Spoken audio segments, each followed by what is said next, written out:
Praise be to God. We thank God once again for giving us this blessed opportunity to listen to the Word of God, the Bible study. We don't know how many years or how long we can have such a privilege. For as long as the Lord tarries, we can have it, or as long as we live, we can keep on going and hearing the Word of God. So we praise God for this privilege that He has granted unto us. And we welcome all of you on behalf of the Kodambakkam Christian Assembly and in the name today to begin with the meeting.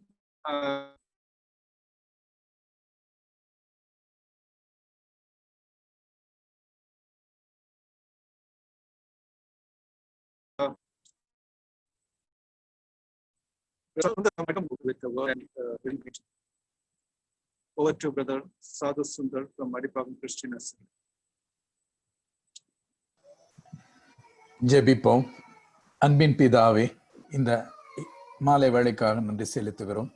உம்முடைய பெரிதான இரக்கத்தினாலும் உம்முடைய கிருபையினாலும் நாங்கள் எவ்விதமாக கூடும்படியான நேரத்தை வாய்க்க செயல்பட நன்றியோட ஸ்தோத்திரம் செய்கிறோம். கர்த்தாவே, எங்களுடைய இரட்சகர் உம்முடைய ஒரே பேரான குமாரனுக்காக நன்றி செலுத்துகிறோம். அவர் மூலமாக எங்களுக்கு கிடைக்கப்பெற்ற இந்த விசேஷமான ரட்சிப்புக்காக நன்றி செலுத்துகிறோம். எங்களோட என்றும் இருக்கும்படியாக, எங்களை வழிநடத்தும்படியாக நீர் கொடுத்த உம்முடைய ஆவியானவருக்காக நன்றி செலுத்துகிறோம். அவர் மூலமாய் நாங்கள் சகல நல்ல நடக்கும்படியாக எங்களை வழிகாட்டி வருவதற்காக நன்றி செலுத்துகிறோம். கர்த்தாவே, நேற்றைய தினம் நீர் எங்களுக்கு கொடுத்த நல்ல ஆலோசனைகளுக்காக நன்றி செலுத்துகிறோம். விசேஷமாக சகோதரர் ஞானராஜனுடைய சமூகத்தில் வைக்கிறோம். கர்த்தாவே, நேற்றைய தினம் நீர் அவரை வழிநடத்தியது போல இன்றும் கூட நீர் அவரை வழிநடத்தவும் அவரை நீர் பலப்படுத்தவும் அதன் மூலமாக நாங்கள் நன்மை அடையவும் நீர் கிருபை செய்தருளும். நாங்கள் உலகத்தில் இருக்கும் நாளளவும் உமக்கென்று சாட்சியாக வைக்கப்பட்டிருக்கிற வேளையிலே நாங்கள் வேலை செய்கிற இடத்தில் நாங்கள் எப்படி காணப்பட வேண்டும் என்று எங்களுக்கு நேற்று நீர் கற்றுக் கொடுத்தீர். கர்த்தாவே, எங்களுடைய உலக எஜமானங்களுக்கு நாங்கள் பயபக்தியோடும் நடுக்கத்தோடும் கபடற்ற மனதோடும் நாங்கள் மனப்பூர்வமாக வேலை செய்கிறவர்களாக இருக்க நீர் எங்களுக்கு ஆலோசனை சொல்லி இருக்கிறீர். அவ்விதமாக நடக்க எங்களை பலப்படுத்தும். கர்த்தாவே, எவ்வளவு முக்கியமான ஒரு நல்ல ஆலோசனையை நாங்கள் கேட்டிருக்கிறோம். கர்த்தாவே, நாங்கள் ஞாயிற்றுக்கிழமை கிறிஸ்தவர்களாக இல்லாமல் திங்கள் முதல் சனிக்கிழமை வரை நாங்கள் சாட்சி உள்ள வாழ்க்கையை வாழ நாங்கள் இருக்கும் இடங்களில் உமக்கென்று உம்முடைய நாமத்தை உயர்த்தவர்களாக இருக்க உதவி செய்யும். கர்த்தாவே, இந்த நாளிலும் நீர் கூட்டி சேர்த்த ஒவ்வொருவருக்காக நன்றி செலுத்துகிறோம். கர்த்தாவே, ஒவ்வொருவரையும் நீர் ஆசீர்வதியும், ஒவ்வொரு குடும்பத்தினுடைய தேவைகளை நீர் சந்தித்துக் கொள்ளும். கடினமான சூழ்நிலையில் நாங்கள் இருக்கும் பொழுது கர்த்தாவே, உம்முடைய வார்த்தைகள் மூலமாக நாங்கள் தேற்றப்படுகிறதுக்காக நன்றி செலுத்துகிறோம். கர்த்தாவே, மீண்டுமாக சகோதரன் ஞானராஜையும் எதை மொழிபெயர்க்க போகும் சகோதரனுடைய சமூகத்தில் வைக்கிறோம். கர்த்தாவே, நீர் பூர்ணமாக ஆட்கொண்டு வல்லமையாக அவர்களை பயன்படுத்தி நாங்கள் வருங்காலங்களில் உமக்கென்று சாட்சியாக வல்லமையாக விளங்குவ போவதற்காக நீர் எங்களையும் கூட ஆட்கொள்ள வேண்டுமா வேண்டுதல் செய்கிறோம். இந்த கூட்டங்களை ஒழுங்கு செய்து வருகிற கோடம்பாக்கம் சபையாரை உம்முடைய சமூகத்தில் வைக்கிறோம். விசேஷமாக உம்முடைய ஊழியக்காரராகிய சந்தோஷ் ஜான்சன் சகோதரர் உடைய சமூகத்தில் வைக்கிறோம். அவர்கள் குடும்பத்தை உடைய சமூகத்தில் வைக்கிறோம். தொடர்ந்து நீர் அவர்களை பலப்படுத்தி அவர்கள் மூலமாக நாங்கள் எல்லோரும் ஆதாயப்படும்படியாக நீர் எங்களை வழி நடத்த வேண்டுமா கூட வேண்டுதல் செய்கிறோம். இந்த வேளையில் உம்முடைய பிரசன்னம் எங்களை நிரப்பி எங்களை வழி நடத்தி எங்களை உமக்குள்ளாக ஆட்கொள்ள வேண்டுமா வேண்டுதல் செய்கிறோம். இந்த கூட்டத்தின் சகல நடவடிக்கைகளும் உம்முடைய சமூகத்தில் வைக்கிறோம். இந்த தொலைத்தொடர்பு காரியங்களை அனைத்தும் உம்முடைய கட்டுப்பாட்டில் இருக்கவும் அதன் மூலமாக யாதொரு இடையூறும் வராதபடிக்கு நீர் காத்துக்கொள்ளும். துதி கன மகிமை யாவற்றை உமக்கே செலுத்துகிறோம். இரட்சகரும் மீட்பரும் ஆண்டோருமாகிய இயேசு கிறிஸ்து மூலமாய் ஒவ்வொருவருக்கு ஏறெடுக்கிறோம் எங்கள் நல்ல பிதாவே, ஆமென்.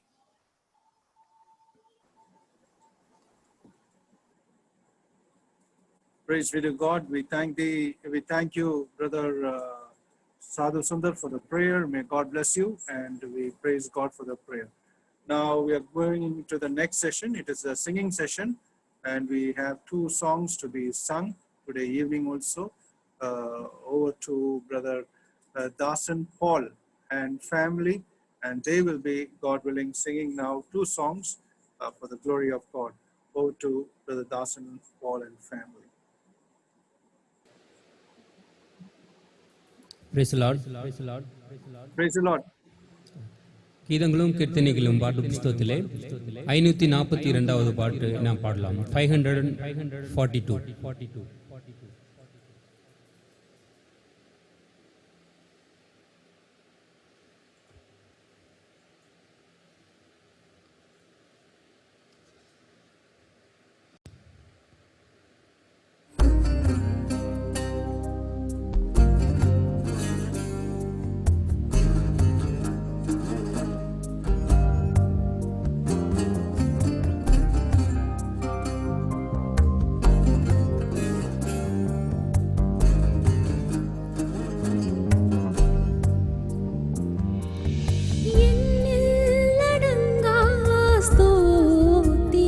தேவா என்றென்றும் நான் பாடுவேன். என்னில் அடங்கா ஸ்தோத்திரம் தேவா என்றென்றும் நான் பாடுவேன். இந்நாள் வரை என் வாழ்விலே, இந்நாள் வரை என் வாழ்விலே நீர் செய்த நன்மைக்கே என்னில் அடங்கா ஸ்தோத்திரம் தேவா என்றென்றும் நான் பாடுவேன்.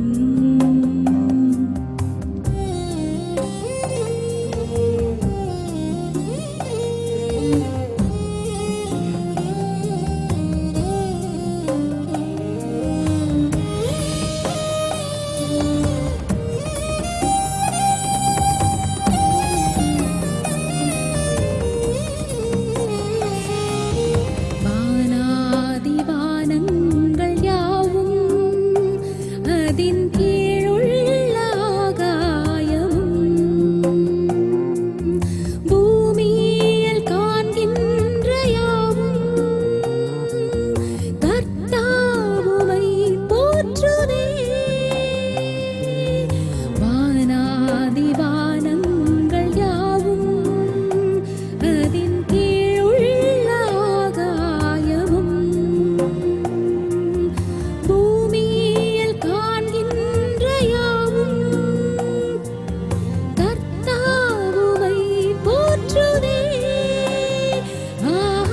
என்னில் அடங்கா ஸ்தோத்திரம் தேவா என்றென்றும் நான் பாடுவேன்.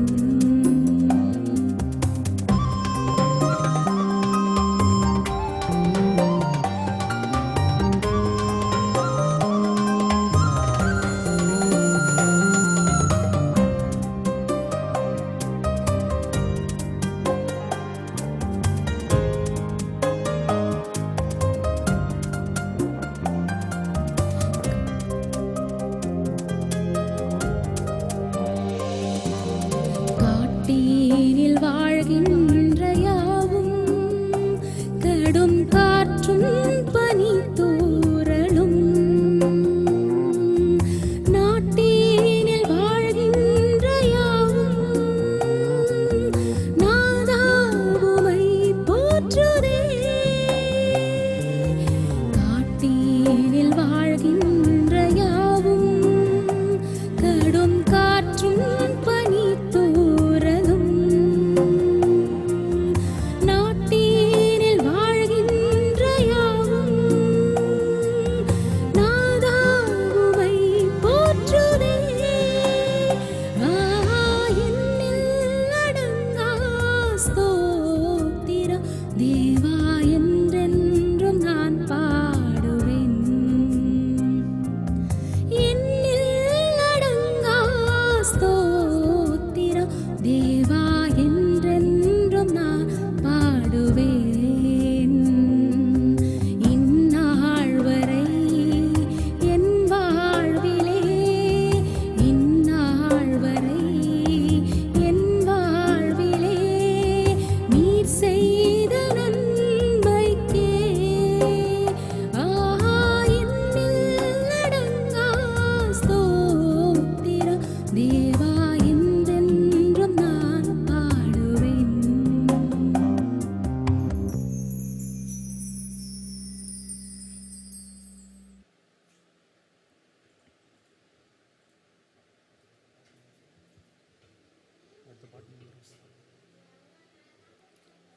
அடுத்ததாக 479வது பாடலை பாடுகிறோம். 479.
Thank you.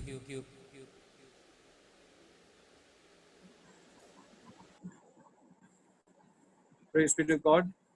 We once again thank God for the songs that He has given us this evening time also. We thank Brother Dasan and his family for the songs. May God use him more in various ministries as he's involved in for the glory of God. Thank you, Brother Dasan. And we welcome once again all of you in the most blessed and holy name of our Lord and Savior, Jesus Christ. Yesterday we had along with us Evangelist Jnanaraj from Okimpet Christian Assembly, and we thank God for his Bible teaching, and we praise God for what he's doing through him from that assembly in Chennai. Today also we have with us Evangelist Jnanaraj. We praise God for his presence. May God use him mightily to the Spirit of God, so that he would do much better, and may God grant him all the wisdom from above. We were dealing with the topic of faithful servant. That is something which is important, and because of our wilderness journey, we want to be as faithful as possible with our God in Christ Jesus. We don't want to fail the Lord in any way. And that is something which we have to continue to look into, and we have to continue to be very answerable when we reach the other point of the shore. We have seen certain points like obeying the masters and our masters, and do the will of God from our heart. And we have seen 4 characters. Apostle Paul in the New Testament, that he was very concerned about church, and Nehemiah, that he was even wherever he was placed, he was faithful. And the mighty men of David, we have also seen that they had gone to the level of giving their much faithfulness towards even their life to their King David. And also Uriah, we have seen that what he has done for his master. And we are going into the today's session. We let us pray eagerly, and we be with an eager heart, with a prayerful heart, and continue to be in that kind of mental situation, so that the Lord's name may be glorified through every word that is spoken, that it may go deep into our hearts. We also have along with us Brother Alvy Wilson. Brother Alvy Wilson is from Adabakam Christian Assembly, and we praise God for his presence. May God use him in the translation, and as he continues to translate, may God grant him all the wisdom to translate the right words at the right time, so that the name of the Lord would be glorified. Now, for the blessing of the message, we request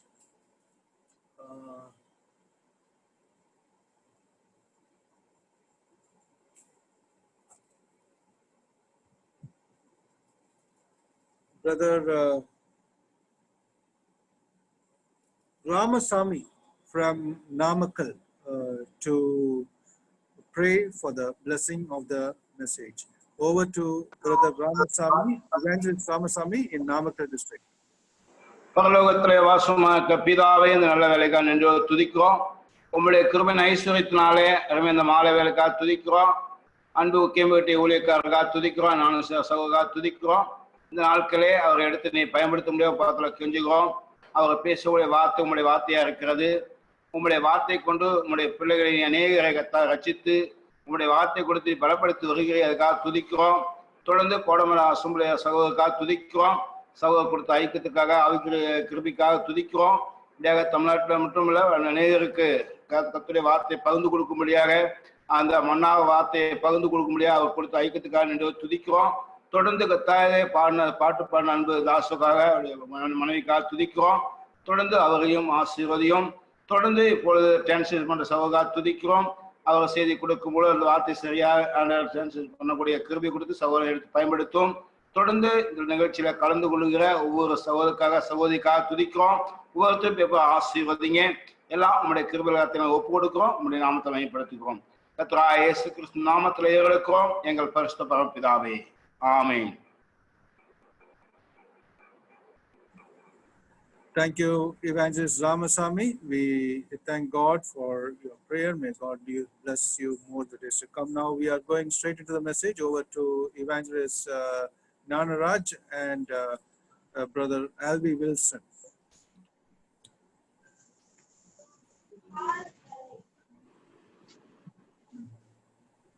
கர்த்தருடைய நாமம் மகிமைப்படுவதாக.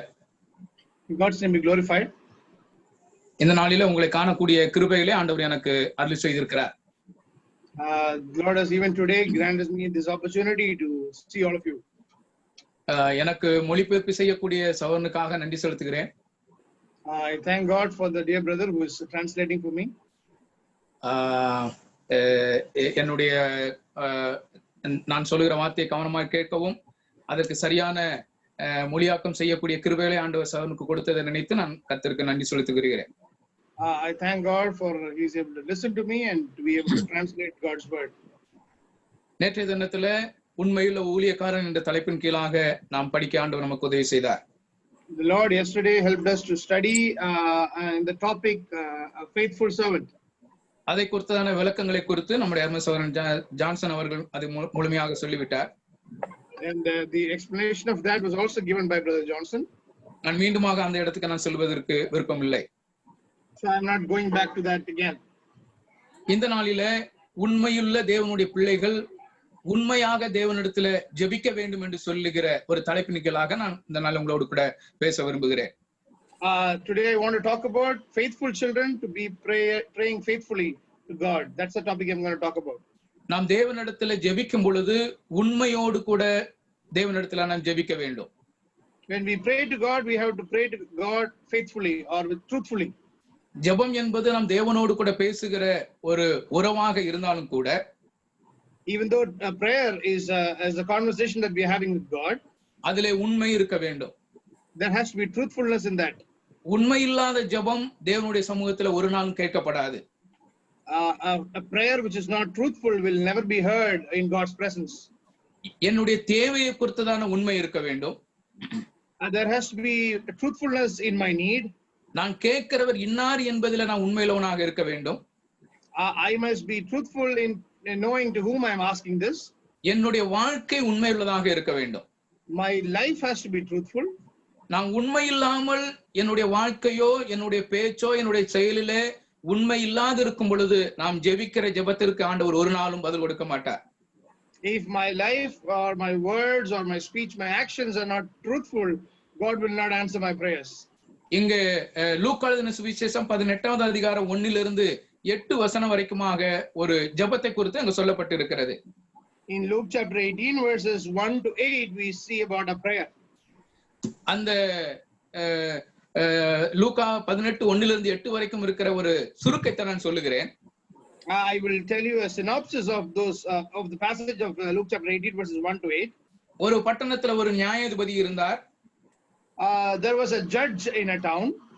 அவன் தேவனுக்கு பயப்படாதவனும் மனுஷரை மதியாதவனுமா இருந்த ஒரு நியாயாதிபதி. He was someone who did not fear God and who did not respect man. அந்த இடத்திலே ஒரு விதவை இருந்தால். There was a widow in that place. அவளுக்கும் அவளுடைய எதிராளிக்கும் ஒரு பிரச்சனை இருந்தது. There was a problem between her and her enemy. அந்த பிரச்சனையை அந்த விதவை அந்த நியாயாதிபதியின் இடத்துல கொண்டு செல்கிறார். She is taking that problem to the judge. அந்த நியாயாதிபதி அதற்கு ஒரு நாளும் செவிசாய்க்காதவராக இருக்கிறார். And the judge never listens to her request. ஆனால் அந்த விதவையானவள் தொடர்ந்து அந்த நியாயாதிபதியை கேட்டுக்கொண்டே இருக்கிறார். But that widow continually goes and requests to the judge. 5வது வசனத்தில் இப்படி சொல்லப்பட்டு இருக்கிறது. It is written like this in verse 5. இந்த விதவை என்னை எப்பொழுதும் தொந்தரவு செய்கிறபடியினால் இவள் அடிக்கடி வந்து தன்னை அலட்டாதபடிக்கு என்று சொல்லி வாசிக்கிறோம்.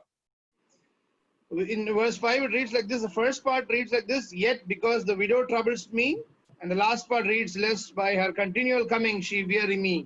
ஆக தொடர்ச்சியாக இந்த விதவை நியாயாதிபதியிடத்துல செல்லும் பொழுது அந்த நியாயாதிபதி பதில் கொடுக்கிறார் என்று சொல்லி வாசிக்கிறோம். We see that when she goes continually to the presence of the judge, he replies. 7வது வசனத்துல இப்படி வாசிக்கிறோம். We read like this in verse 7. அந்தபடியே தேவன் தம்மை நோக்கி இரவும் பகலும் கூப்பிடுகிறவர்களாகிய தம்மால் தெரிந்து கொள்ளப்பட்டவர்களின் விஷயத்தில் நீடிய பொறுமையுள்ளவராயிருந்து அவர்களுக்கு நியாயம் செய்யாது இருப்பாரோ என்று சொல்லி வாசிக்கிறோம். We read, and shall God not avenge his own elect who cry out day and night to him, though he bears long with them. ஆக முதல் வசனத்தில் ஆரம்பிக்கும் பொழுது சோர்ந்து போகாமல் எப்பொழுதும் ஜெபம் பண்ண வேண்டும் என்று சொல்லி அங்கே அறிவுரை கூறுகிறார்.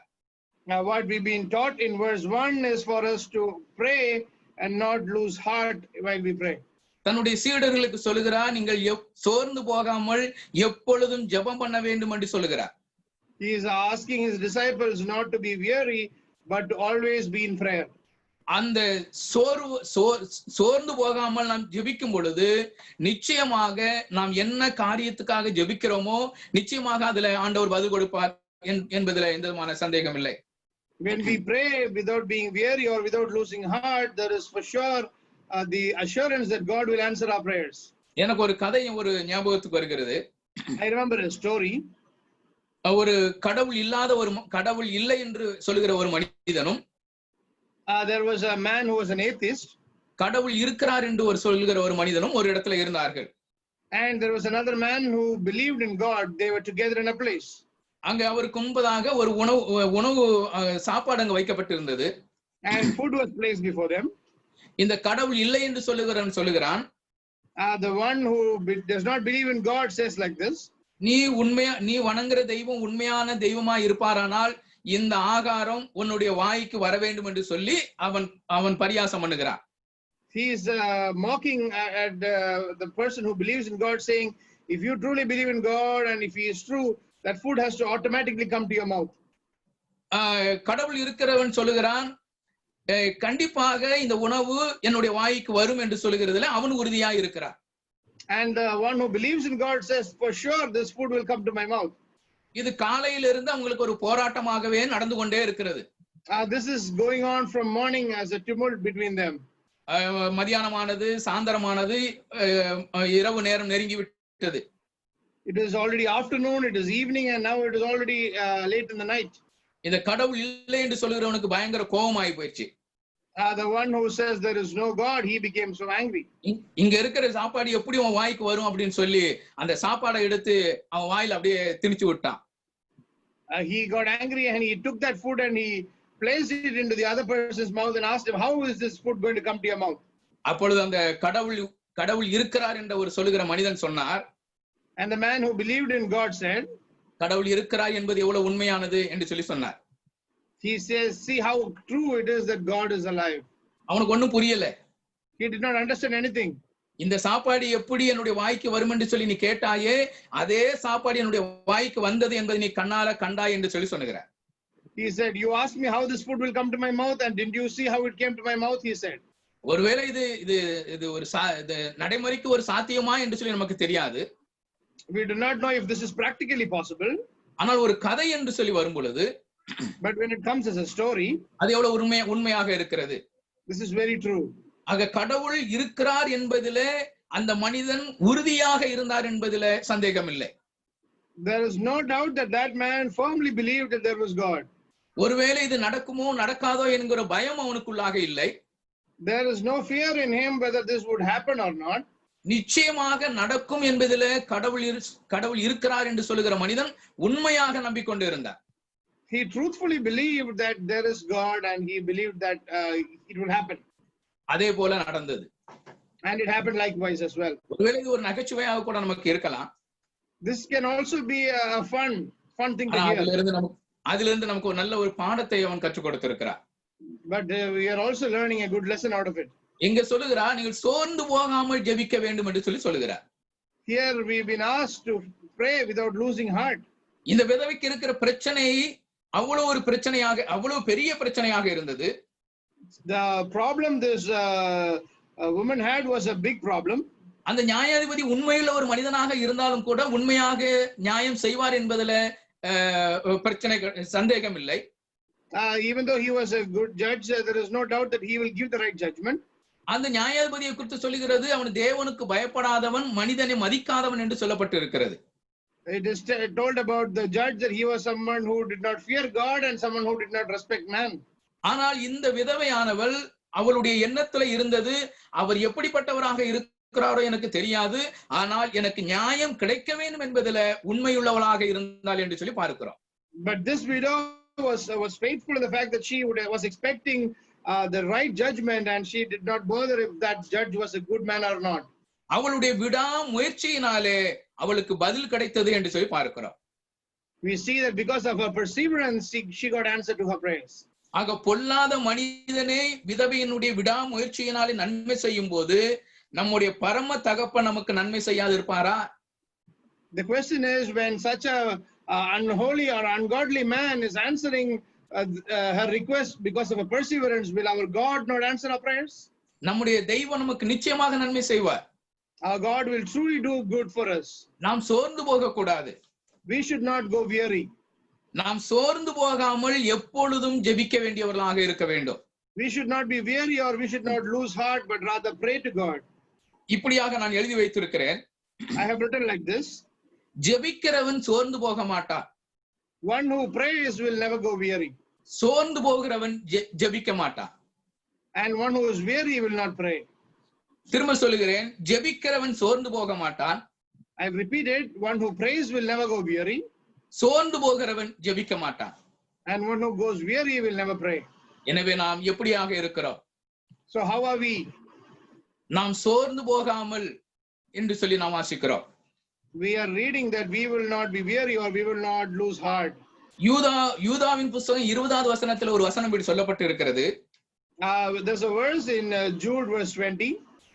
மகா பரிசுத்தமான விசுவாசத்தின் மேல் உங்களை உறுதிப்படுத்திக் கொண்டு பரிசுத்த ஆவிக்குள் ஜெபம் பண்ணுங்கள் என்று சொல்லி வாசிக்கிறோம். Keep yourselves in the love of God, looking for the mercy of our Lord Christ until eternal life. நமக்கு கொடுத்திருக்கிற விசுவாசமானது மகா பரிசுத்தமான விசுவாசம் என்று சொல்லப்பட்டிருக்கிறது. The faith that is given to us is the most holy faith.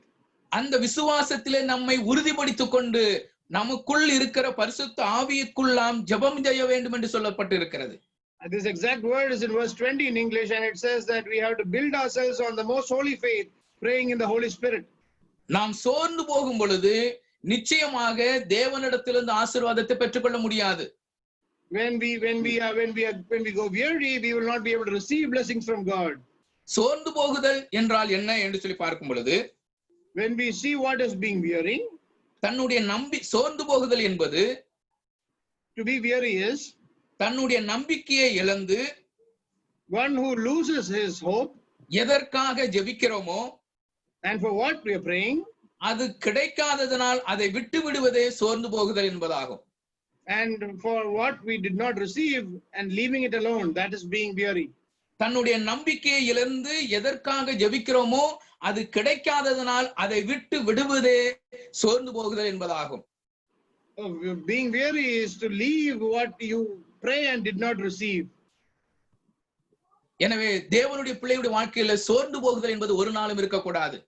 Therefore, in the life of a believer, you should never be weary. நாம் பெற்றுக்கொள்ளும் வரைக்குமாக நாம் ஜெபிக்க வேண்டும். We should pray till we receive it. நாம் பெற்றுக்கொண்ட பின்பு தேவனுக்கு நன்றி செலுத்த வேண்டும். And after we receive it, we'll have to thank God for it. இன்றைக்கு நாம் 1 யோவான் புத்தகத்தில் அப்படியாக ஒரு வசனம் வாசிக்கப்படுகிறோம். We read one verse in 1 John like this. நாம் எதையாயிலும் அவருடைய சித்தத்தின்படி கேட்டால் அவர் நமக்கு செவி கொடுக்கிறார் என்பதை குறித்து தைரியம் உண்டாயிருக்கிறது என்று சொல்லி வாசிக்கிறோம். It says that we have this boldness that he will answer for what we ask him. எபிரேயர் 11வது அதிகாரம் 6வது வசனத்தில் இப்படி வாசிக்கிறோம்.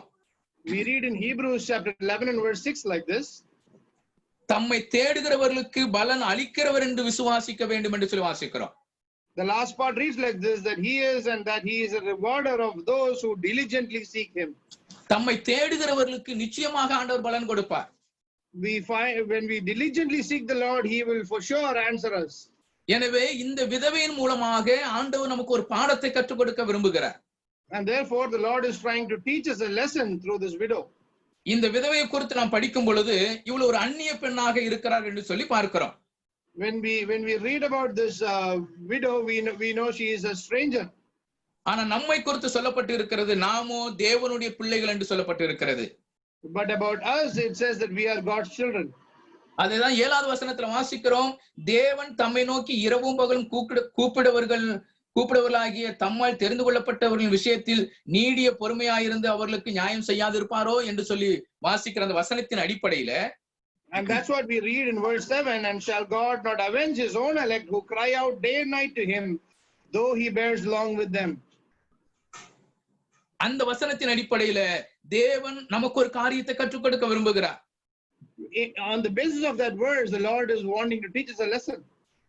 தேவனுக்கு பயப்படாதவன் மனிதனை மதிக்காதவனே நன்மை செய்யும் பொழுது, when someone who does not fear God and still he does good, அந்த அந்நிய பெண்ணுக்கு அந்த விதவைக்கு அவன் உதவி செய்யும் பொழுது, and when he does good or right for that stranger widow, நீங்கள் என்னுடைய பிள்ளைகளாக இருக்கிறீர்கள், you are my children, நீங்கள் என்னுடைய பிள்ளைகளாக இருப்பதினாலே நான் உங்களுக்கு நன்மை செய்யாது இருப்பேனோ என்று சொல்லி ஆண்டவர் கேட்கிறார். the Lord is asking us, because you are my children, won't I not do good to you? யோவான் 1:12 அப்படி வாசிக்கிறோம். In John chapter 1 and verse 12 we read like this, தேவனுடைய பிள்ளைகளாகும்படி நமக்கு அதிகாரம் கொடுக்கப்பட்டு இருக்கிறது என்று சொல்லி பின்புறத்தில் வாசிக்கிறோம். we also read that he has given us the right to become the children of God. நாம் தேவனுடைய பிள்ளைகளாக இருக்கிறோம். We are God's children. 2 யோவான் 3:1 வாசிக்கிறோம், நாம் தேவனுடைய பிள்ளைகள் என்று அழைக்கப்படுகிறதுனாலே பிதாவானவர் நமக்கு பாராட்டின அன்பு எவ்வளவு பெரிதென்று பாருங்கள் என்று சொல்கிறார். In 2 John chapter 3 and 1 2 John chapter 3 and verse 1, நாம் தேவனுடைய பிள்ளைகள் என்று அழைக்கப்படுகிறதுனாலே, because we are called the children of God, பிதாவானவர் நமக்கு பாராட்டின அன்பு எவ்வளவு பெரிதென்று பாருங்கள். see how great a love which God has bestowed upon us. நாம் தேவனுடைய பிள்ளைகள் என்று அழைக்கப்படுகிறோம். We are being called the children of God. ஆண்டவர் நிச்சயமாக நமக்கு நன்மை செய்வார். The Lord will truly do good to us. அந்த நியாயாதிபதி மனிதனை மதிக்காதவன், தேவனுக்கு பயப்படாதவன் அந்த விதவைக்கு உதவி செய்யும் பொழுது நாம் தேவனுடைய பிள்ளைகளாக இருக்கிறோம். தேவனுடைய பிள்ளைகள் என்று அழைக்கப்படுகிறதுனாலே தெய்வம் நிச்சயமாக நம்முடைய வார்த்தைக்கு ஆண்டவர் செவி கொடுப்பார். When that judge who was not a believer in God, when he listened to the request of that woman and gave her justice, how much more will our God, whom we are children to, will answer our prayers. ஆக முதல் காரியம் நாம் தேவனுடைய பிள்ளைகளாக இருக்கிறோம். The first point is that we are the children of God. இரண்டாவது காரியம், the second point is, இந்த விதவையானவள் நியாயாதிபதியிடத்திலே எப்பொழுதுமே போக முடியாதவளாக இருந்தார். This widow was in a position where she couldn't go every time to the judge. அதாவது தான் நினைக்கும் பொழுது நியாயாதிபதியிடத்துல போக முடியாது. She cannot go whenever she thinks to go. நியாயாதிபதி எப்ப அனுமதிக்கிறாரோ அப்பொழுதுதான் பார்க்க முடியும். Only when the judge permits her, she can go and meet him. ஆனால் நாம் அப்படி அல்ல.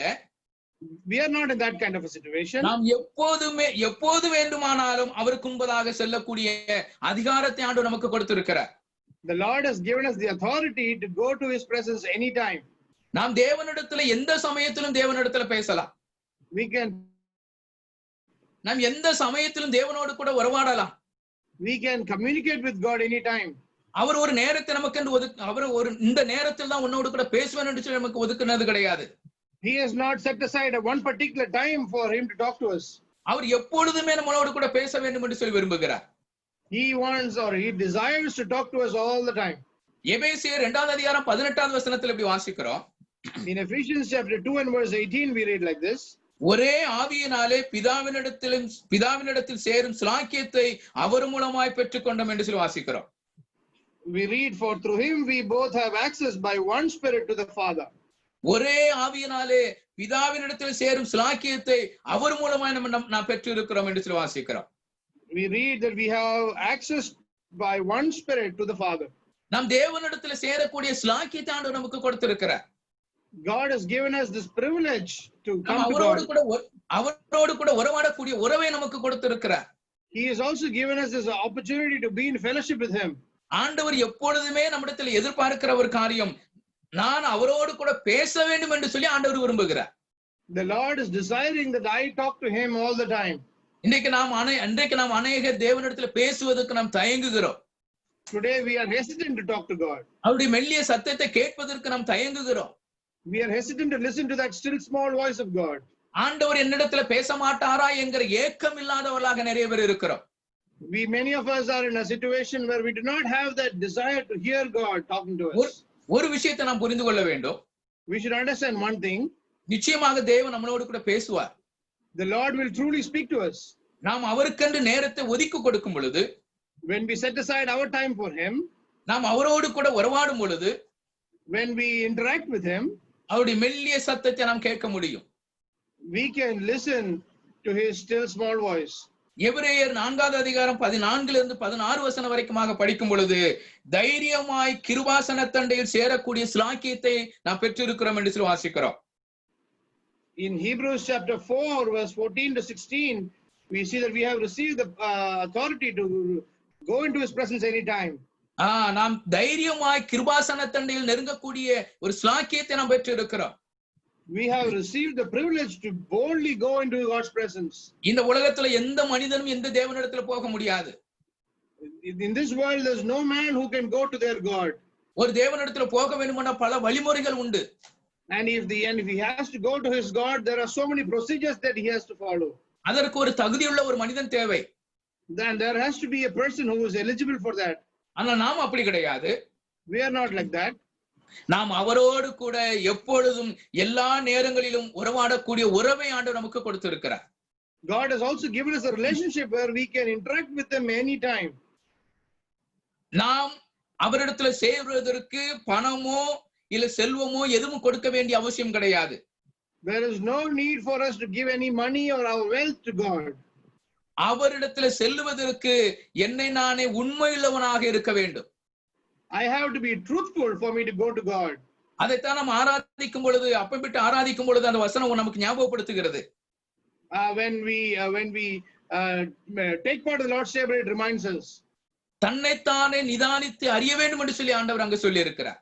The Lord is asking us to introspect ourselves. நாம் தேவனிடத்துல சேருவதற்கு பணம் கொடுக்க தேவையில்லை. We don't have to give money to go to God. நமக்கு நம்முடைய அறிவு தேவையில்லை. There is no need for us to use our wisdom. நம்முடைய அந்தஸ்து தேவை கிடையாது. There is no need for us to use our wealth. ஆனா ஒரே ஒரு காரியம், உண்மையுள்ளவர்களாக இருக்க வேண்டும் என்று சொல்லி ஆண்டவர் விரும்புகிறார். There is only one thing he is desiring, that is for us to be truthful to him. உண்மையுள்ள ஒரு மனிதன் மாத்திரமே தேவனிடத்துல பேச முடியும். There is only one truthful man who can talk to God. ஏன்னா வேதம் சொல்லுகிறது அவர் உண்மையுள்ளவராக இருக்கிறார் என்று சொல்லி வேதம் சொல்லுகிறது. Because the word of God says that God is truthful. ஆண்டவருடைய பேச்சில உண்மை இருந்தது. There was truthfulness in his speech. அவருடைய பார்வையில உண்மை இருந்தது. There was truthfulness in his sight. எனவே நாம் பாவத்தோடு கூட தேவனுடைய சமூகத்தில் நெருங்க முடியாது. And therefore we cannot go into God's presence in sin. நாம் உண்மையுள்ளவர்களாக தேவனுடைய சமூகத்தில் நெருங்கும் பொழுது நிச்சயமாக தேவன் நமக்கு பதில் கொடுப்பார். When we get into God's presence truthfully and faithfully, truly God will answer our prayers. எபிரேயர் 10வது அதிகாரம் 20வது வசனத்தில் இப்படி வாசிக்கிறோம். In Hebrews chapter 10 and verse 20 we read like this. அவருடைய இரத்தத்தினாலே நமக்கு தைரியம் உண்டாயிருக்கிறது என்று சொல்லி வாசிக்கிறோம். We see that we have been given boldness through his blood. அவருடைய இரத்தத்தினாலே அவரிடத்துல பிதாவினிடத்துல சேரக்கூடிய ஸ்லாக்கியம், தைரியம் ஆண்டவர் நமக்கு கொடுத்திருக்கிறார் என்று சொல்லி வாசிக்கிறோம். The Lord has given us boldness through his blood to go into God's presence. எனவே நம்முடைய ஆண்டவராகிய இயேசு கிறிஸ்து எப்பொழுதுமே நம்மோடு கூட உறவாட வேண்டும் என்பதில் அவர் ஆயத்தம் உள்ளவராக இருக்கிறார். He is always willing and is ready for us to always be in fellowship with him. அவர் நம்முடைய சத்தத்தை கேட்பதற்கு ஆவல் உள்ளவராக இருக்கிறார். He is desiring for us to hear our voice. ஆனால் இந்த நியாயாதிபதியோ அந்த விதவை கூப்பிடும் பொழுது செவி கொடுக்க மாட்டார். அவர் கூப்பிடும் பொழுது இந்த விதவை அங்க செல்ல வேண்டும். But this judge will not listen when she calls him, but when he calls she has to go there. அதை நமக்கு 1 பேதுரு 3வது அதிகாரம் 12வது வசனத்தில் இப்படி வாசிக்கிறோம். In 1 Peter chapter 3 and verse 12 we read like this.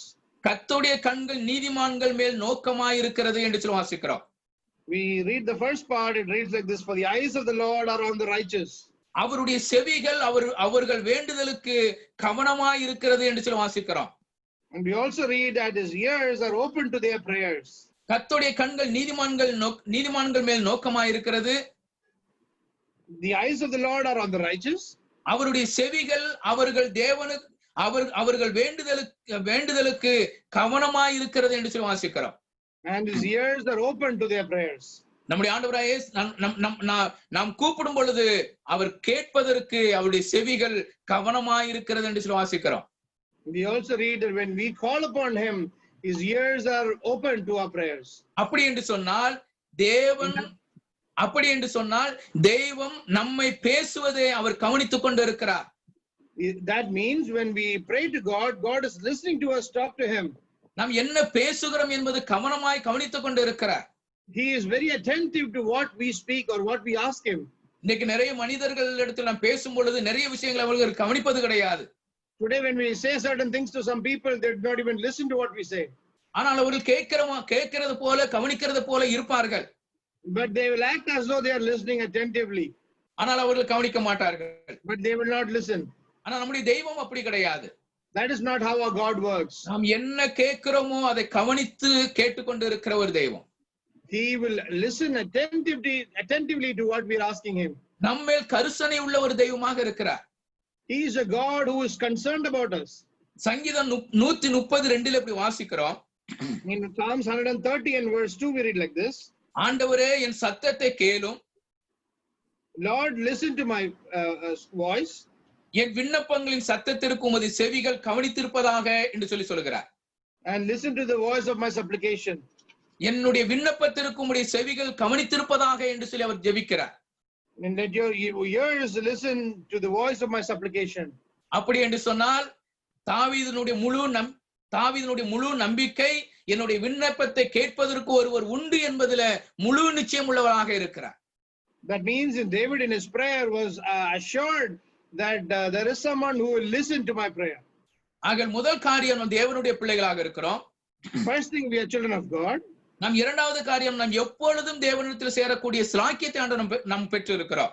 And secondly, we have this privilege to be found in God's presence anytime. மூன்றாவது காரியத்தை நாம் பார்க்கும் பொழுது, when we look into the third point, இந்த விதவைக்கு உதவி செய்யும்படியாக யாருமே கிடையாது. there is no one to help this widow. எந்த ஒரு காரியமாக இருந்தாலும் தானாகவே எல்லாவற்றையும் செய்து முடிக்க வேண்டும்.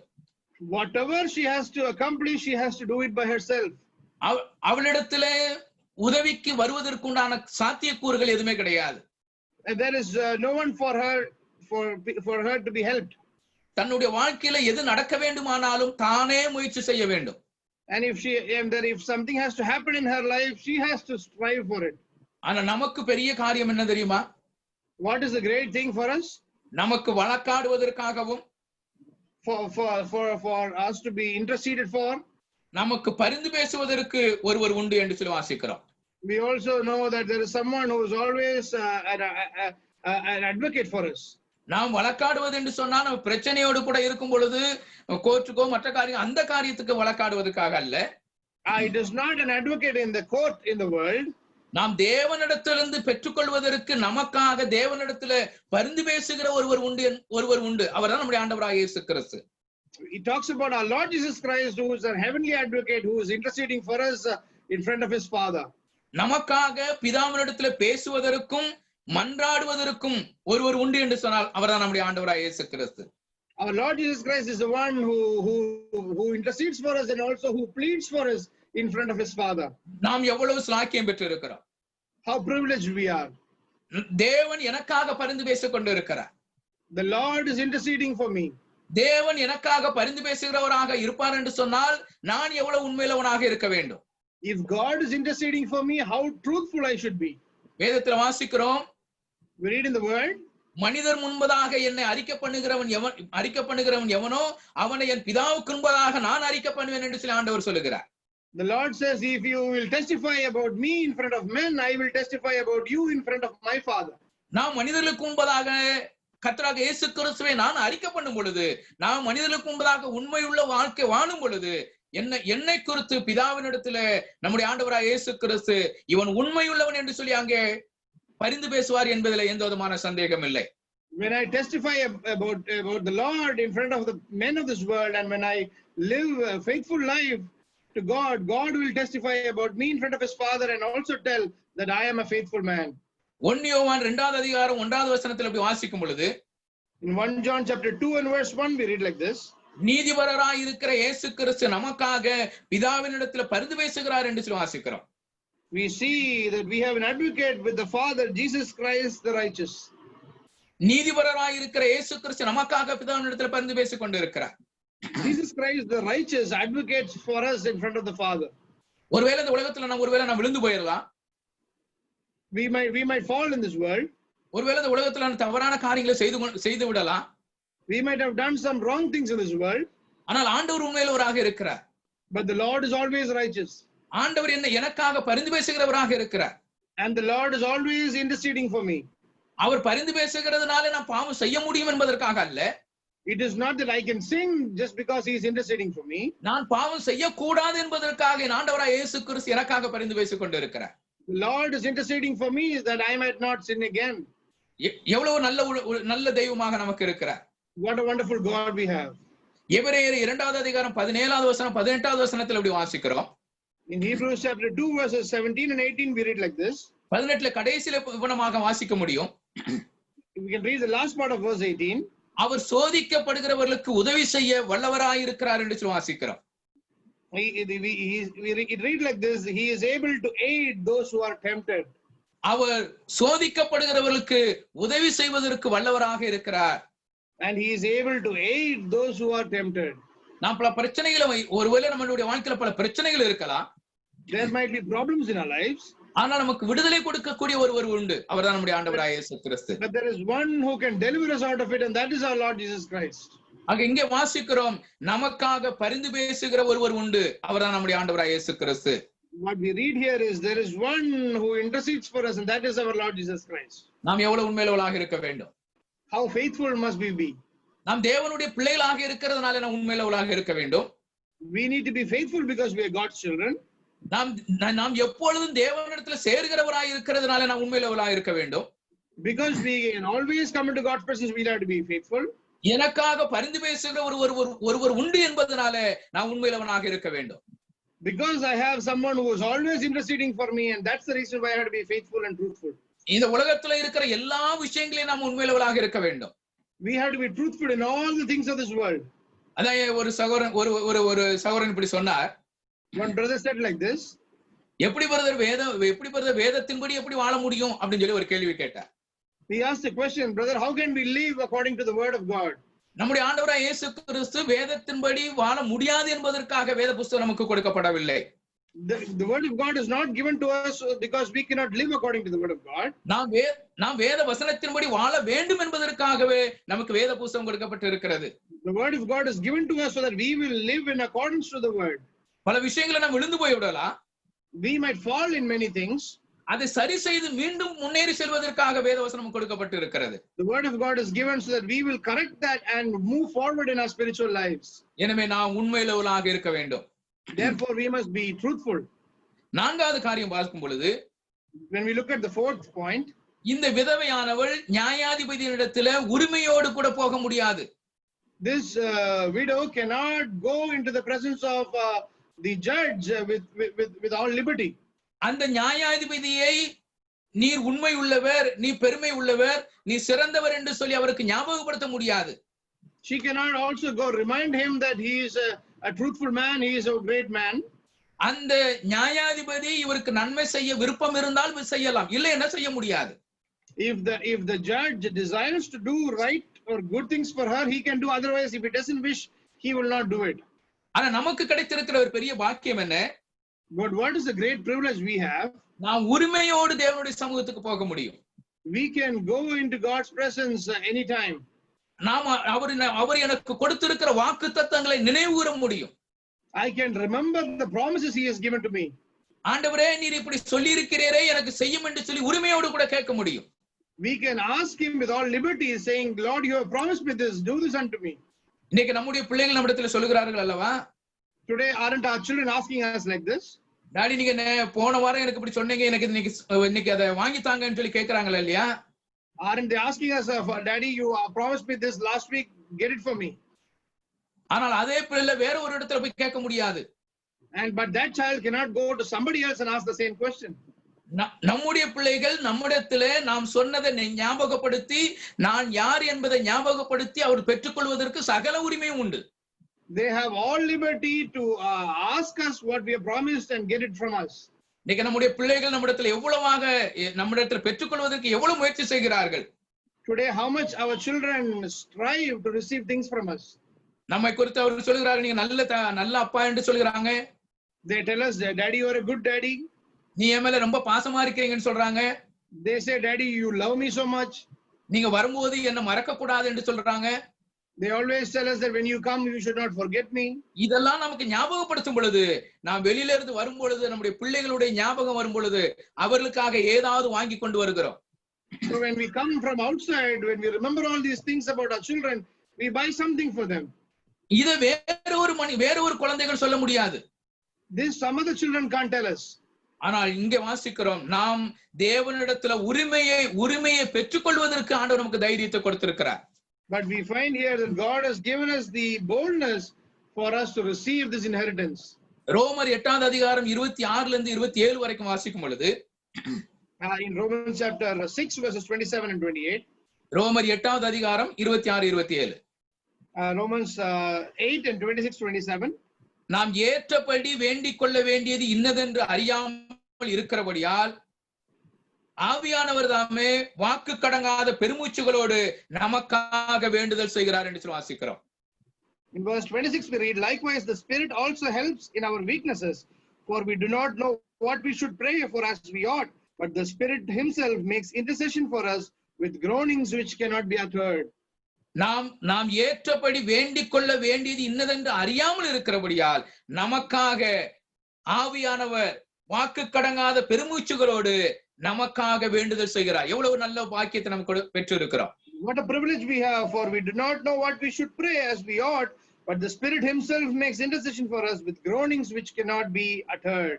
நாம் கேட்பது இன்னதென்று சொல்லி ஒருவேளை நாம் தெரியாது இருக்கும் பொழுது, when we do not know what we are asking, நான் என்ன கேட்கிறோம் என்று சொல்லி அறியாது இருக்கும் பொழுது, when I do not realize what I'm asking, ஆவியானவர் எனக்காக வேண்டுதல் செய்கிறார் என்று சொல்லி வாசிக்கிறோம். we see that the Holy Spirit is requesting or pleading in God's presence for me. எனக்காக உரிமையோடு தேவனிடத்தில் பெற்றுக்கொள்ளக்கூடிய ஒருவர் உண்டு என்று சொன்னால் நாம் எவ்வளவு சாக்கியம் பெற்றவர்களாக இருக்கிறோம். How privileged we are for us to know that we have all liberty to go and ask God in his presence. அதுக்கு அடுத்த வசனத்துல வாசிக்கிறோம், ஆவியானவர் தேவனுடைய சித்தத்தினாலே பரிசுத்தவான்களுக்காக வேண்டுதல் செய்கிறார் என்று சொல்லி வாசிக்கிறோம்.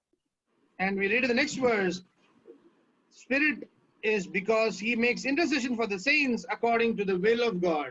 ஆக நமக்காக நம்மோடு கூட இருந்து நமக்காக வேண்டுதல் செய்கிறவர் ஒருவர் இருக்கிறபடியினால் நான் உண்மையுள்ளவனாக இருக்க வேண்டும். Because there is someone who intercedes for me, I have to be truthful. நான் எனக்காக ஒருத்தர் கேட்கிறார் என்று சொன்னால் நான் உண்மை இல்லாதவனாக இருக்கும் பொழுது எனக்காக பரிசுத்த ஆவியானவர் கேட்பாரா? If I am not truthful, will the Holy Spirit ask on my behalf? நான் உண்மை இல்லாத மனிதனுக்கு நாம் நம்பிக்கை கொடுப்போமா? Will we give hope to someone who is not truthful? நான் உண்மை இல்லாத மனிதனுக்கு நாம் ஏதாவது உதவி செய்வோமா? Will we help someone who is not truthful? நாமே நமக்கு நிகராக இருக்கிற மனிதனிடத்தில் உண்மைத்தன்மையை எதிர்பார்க்கிறோம். We expect people who are equal to us to be truthful and faithful. நம்மை படைத்த தெய்வம், but the God who created us, நமக்காக தன் உயிரை கொடுத்த தெய்வம், God who gave his own life for us, நமக்காக பிதாவினிடத்தில் பரிந்து பேசிக் கொண்டு இருக்கிற தெய்வம், and the God who is interceding for us in front of his Father, நமக்கு சத்தியத்தை விளக்கிச் சொல்லும்படியாக சத்திய ஆவியானவரை நமக்கு கொடுத்த தெய்வம், and he who gave us the Holy Spirit for us to be expounded or clarified from God's word. பரிசுத்த ஆவியானவர் எனக்குள்ளாக இருந்து வேண்டுதல் செய்யும் பொழுது நான் எவ்வளவு உண்மையுள்ளவனாக இருக்க வேண்டும். And when the Holy Spirit resides in me and prays on my behalf, how much more faithful and truthful I must be. நெகேமியா இப்படியாக ஜெபிக்கிறார். Nehemiah prayed like this. நெகேமியா 1வது அதிகாரம் 5வது வசனத்தில் இப்படி வாசிக்கிறோம். In chapter 1 and verse 5 we read like this. பரலோகத்தின் தேவனாகிய கர்த்தாவே, O Lord God of heaven, உம்மில் அன்பு கூர்ந்து you who keep your covenant உம்முடைய கற்பனைகளை கைக்கொள்ளுகிறவர்களுக்கு and observe your commandments, உடன்படிக்கையையும் you keep your covenant கிருபையையும் காக்கிற and mercy. மகத்துவமும் பயங்கரமான தேவனே என்று சொல்லுகிறார். Oh great and awesome God. அவர் ஜெபிக்கிற ஜெபம் எவ்வளவு வல்லமையுள்ளதாக இருக்கிறது என்று சொல்லி பாருங்க. See what a powerful prayer he prays here. பரலோகத்தின் தேவனாகிய கர்த்தாவே, Oh Lord God of heaven, உம்மில் அன்பு கூர்ந்து உம்முடைய கற்பனைகளை கைக்கொள்ளுகிறவர்களுக்கு உடன்படிக்கையும் கிருபையும் காக்கிற மகத்துவமான பயங்கரமான தேவனே என்று சொல்லி ஜெபிக்கிறார். He's praying, oh great and awesome God, you who keep your covenant and mercy with those who love you and observe your commandments. ஆக தேவனுடைய மகத்துவத்தை சொல்லி தனக்கு தேவையான காரியத்தை பெற்றுக்கொள்வதற்கு நெகேமியா முயற்சிக்கிறார் என்று சொல்லி பார்க்கிறோம். We find that Nehemiah is talking about the greatness of the glory of God, and then he is trying to receive what he expects out of God. யோனாவின் புத்தகம் 4வது அதிகாரம் 2வது வசனத்துல யோனா இப்படியாக அறிக்கையிடுகிறார். In Jonah chapter 4 and verse 2, we find Jonah is praying like this. நீர் இரக்கமும் மன உருக்கமும் நீடிய சாந்தமும் மிகுந்த கிருபையும் உள்ளவர். You are a gracious and merciful God, slow to anger and abundant in loving kindness. தீங்குக்கு மனஸ்தாபப்படுகிறமான தேவன் என்று சொல்லி அறிவேன் என்று சொல்கிறார். One who relents from doing harm, and this I know, he says. அவர் என்ன சொல்லுகிறார்? What is he saying? நான் ஏன் நினிவேக்கு போகாதிருக்கிறதுக்கு உண்டான காரணம் என்ன என்று சொல்லுகிறார். He is telling the reason why he did not go to Nineveh. நீ இரக்கமுள்ள தெய்வமா இருக்கிறீர். You are a gracious God.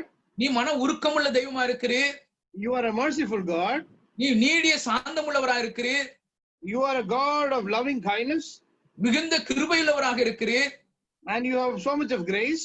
நீ தீங்குக்கு மனஸ்தாபப்படுகிற தெய்வமாக இருக்கிறீர் என்பதை நான் அறிந்திருக்கிறேன்.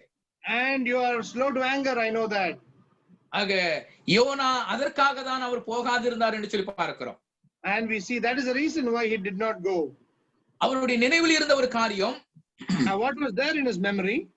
மனிதர்கள் தன்னுடைய பாவத்தை அறிக்கை செய்யும் பொழுது தெய்வம் மனஸ்தாபப்பட்டு அவருக்கு செய்ய வேண்டிய தீங்கை செய்யாதிருப்பார் என்பதை நன்கு அறிந்திருந்த யோனா அதை குறித்து அவர் அறிக்கையிடுகிறதாக பார்க்கிறோம். We find that Jonah accepts this by knowing that he knows about this God, that he is a God when people repent of their sins and come to him, he is a God who will relent of his anger and forgive them and pardon them. ஆக YONO தேவனை அறிந்திருந்து பின்வாங்கி போனார். Jonah knew God and therefore he stepped back. ஆக நாம் தேவனை எவ்வளவாக அறிந்திருக்கிறோமோ அதன்படியாக முன்னேறி செல்ல வேண்டும் என்று சொல்லி ஆண்டவர் விரும்புகிறார். But the God expects us that how much more we know him, that much more we'll have to step ahead.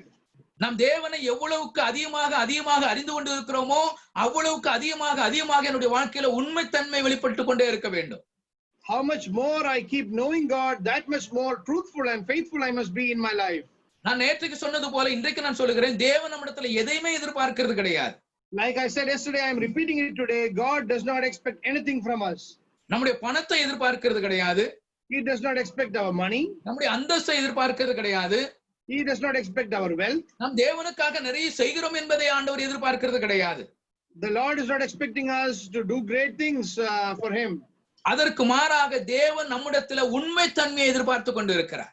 But instead of all of that, he is expecting us to be truthful and faithful to him. நாம் எங்கே இருந்தாலும் உண்மையுள்ளவர்களாக இருக்க வேண்டும்.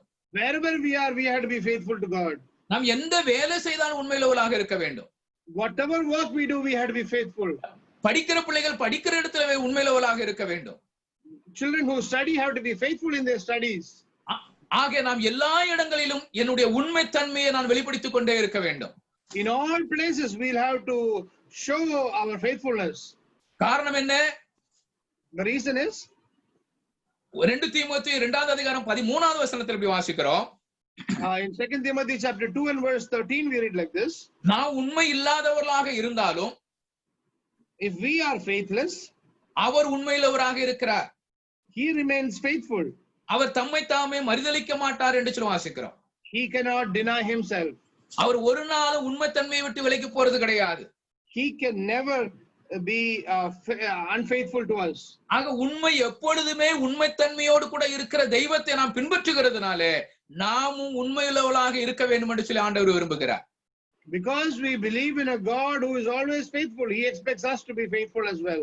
ஐந்தாவது காரியத்தை நாம் பார்க்கும் பொழுது When we look into the fifth point, இந்த விதவைக்கு அந்த நியாயாதிபதி நியாயம் செய்கிறார்.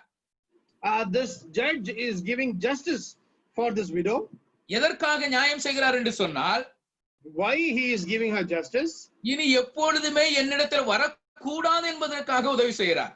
He is giving her justice, or he is helping her because he doesn't want her to come and trouble him again. ஆனால் நம்முடைய ஆண்டவராய் இயேசு கிறிஸ்து அப்படி அல்ல. But that is not how our Lord Jesus Christ is. நம்முடைய தேவன் நாம் எப்பொழுதும் அவரிடத்தில் வர வேண்டும் என்று சொல்லி விரும்புகிறார். Our God expects us to always come to him. இன்னைக்கு நாம் தான் தேவனிடத்தில் போகிறது கிடையாது.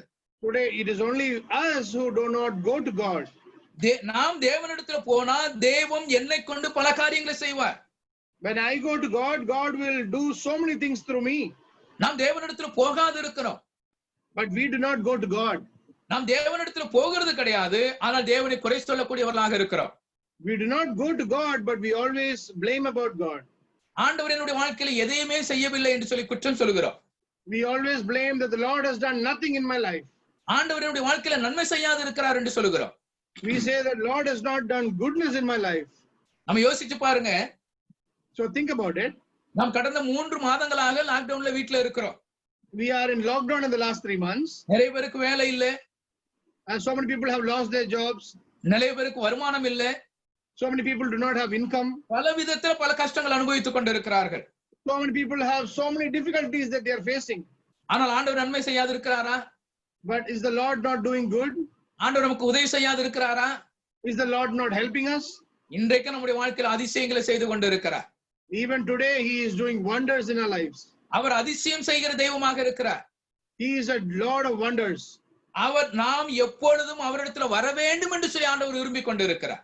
He is always desiring that we come to his presence all the time.